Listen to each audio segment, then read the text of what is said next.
Welcome back to another episode of Drug Talk, everybody. So, in the last month and a half, for the first time in quite some time, I started a new medication, and that medication is Quetiapine. So, how did this happen? Well, over the last couple months, there were a few big events that happened in my life that caused me to kind of have trouble sleeping, and that gradually got worse over those few months. And in the month of September, I really, started going to bed at about 11, waking up at 2 or 3 a.m., and not being able to get back to sleep. During this time, I was still taking my mood stabilizer, my anti-psychotic, and my sleeping medication as well. But if you watch my other videos about bipolar disorder, you are probably aware that on the path towards mania, sleep is often the first thing that kind of gets out of whack. So my energy level started getting higher and higher over the month of September, and I believe on September 22nd, I was admitted to the inpatient unit. I actually had an appointment at the outpatient clinic. But during that conversation, we just decided the best move was to get a bed in the inpatient unit. So during the time of admission, my diagnosis was a manic episode. Overall, I would say it was probably the least eventful manic episode that I've had. In my book, The Fifth Episode, Inside the Manic Mind, I kind of detail those first 5 manic episodes were pretty intense. A lot of delusions, a lot of grandiose thoughts, definitely full psychosis, but that didn't happen this time to the full extent. So let's talk about Quetiapine. Well, I wouldn't say a unique situation, but a little bit different than most people. When I started using Quetiapine, I had to start off on a dose of 600 milligrams, which is quite a high dose. But I was still waking up at 3 to 4 a.m. for the first couple nights, waking up, walking around the unit and going back to sleep. But during those nights when I would wake up, I would have extreme dysphagia. I was not able to speak. My speech was very slurred because of that high dose of antipsychotic. And for the first couple weeks, I was still feeling fine energy-wise, waking up, again, because I was experiencing mania. But moving forward in time a little bit, so I did stay on the 600 milligrams during my time in the hospital, but 3 weeks after being in the hospital, I was released and the dose was lowered to 300 milligrams.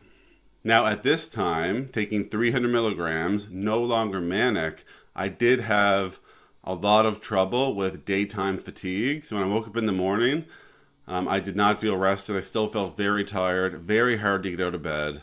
And like I said, a lot of fatigue throughout the day. So I wasn't doing the normal things that I usually do, like, go for a walk, do my push-ups, go to the gym. I was really just kind of hanging around the house, sitting on the couch. Just couldn't get over that fatigue. On the 300 milligrams, my speech in the morning was better, but there was actually a medication called cogentin or benztropine that they prescribed to me for those mornings when I woke up experiencing dysphagia. I would have to take one of those tablets and kind of give it about an hour for my speech to get back to normal. But on the 300 milligrams, I was not experiencing the dysphagia. It was really just the fatigue.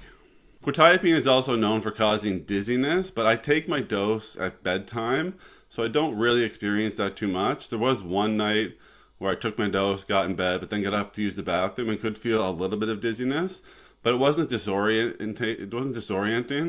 But I definitely did experience it. So dizziness, fatigue, and the dysphagia would probably be the 3 side effects that I experienced. Moving forward in time a little bit more, so about 5 to 6 days ago, I had an outpatient appointment with my psychiatrist, the same psychiatrist that's seen me in the hospital, and we decided to cut those 300 milligram tablets in half. So now I'm just taking 150 milligrams. On the 150 milligrams, there is no dizziness, no dysphagia. I'm able to speak completely normally in the morning, and there's no daytime fatigue. So I'm still using that other medication that I talked about quite a bit on this channel, loxapine at 25 milligrams, but I've been on that for quite some time, so I wouldn't say that that's really contributing to the side effects. But now for the Quetiapine, 150 milligrams, this is something that I'm going to be staying on for quite some time.